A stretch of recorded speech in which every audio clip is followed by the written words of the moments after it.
What do you get when two members of iconic rock bands decide to leave their respective bands? This is the story of Fastway.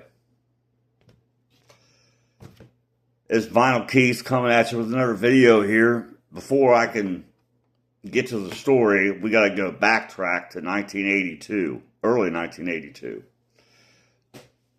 We all know who Motorhead is, right? The lead guitarist, Fast Eddie Clarke,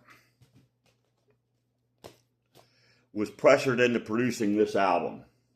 They were working on this album at the time, and they were not happy with the results of it at all. And Eddie decided to leave the band. At the same time, though, Lemmy, the leader of Motorhead, wanted to record a single, a cover of a single from Tammy Wynette, of all people, "Come Stand By Your Man."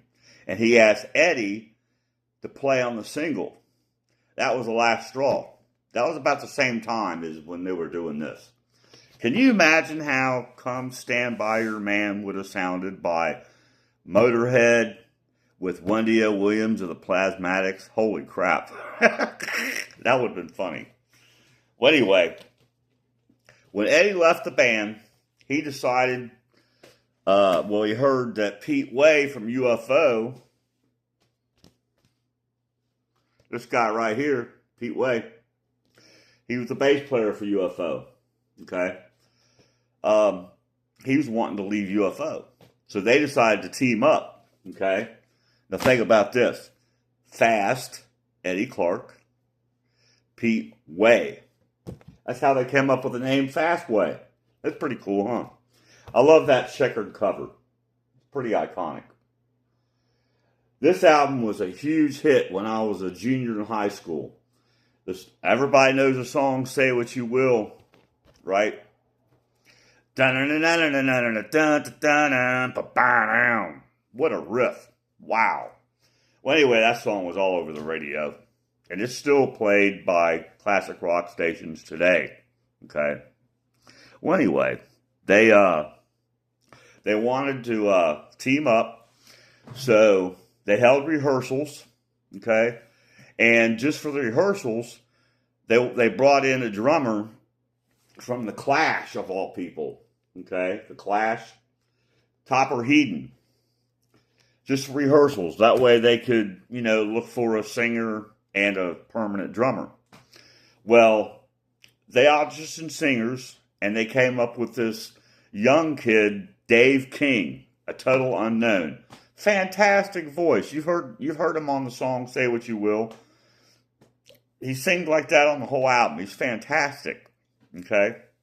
So, they did that, and things were going well, I guess. So they decided to look for a drummer. Well, this becomes an all-star band, okay? They get Jerry Shirley from Humble Pie, the drummer from Humble Pie, okay? They secure a record deal with CBS Records. Well, lo and behold, Pete Way's like, I can't get out of my deal with Chrysalis Records. So he had to leave.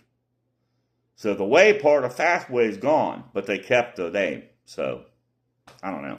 I guess that works. So Pete never even played on this album.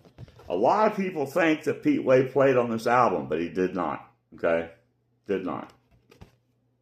So they brought in a session bass player, Mickey Feet. I've never even heard of him. But I tell you, he plays good on this album. It's a fantastic record. That's a heck of a story, isn't it? But they went on to become pretty famous. "Say What You Will" hit 31 on the Billboard chart. And the album hit 43 on the Billboard Albums chart. So I think they did pretty well for themselves. And they did 7 or 8 more albums after that. Well, Jerry Shirley quit after the second album.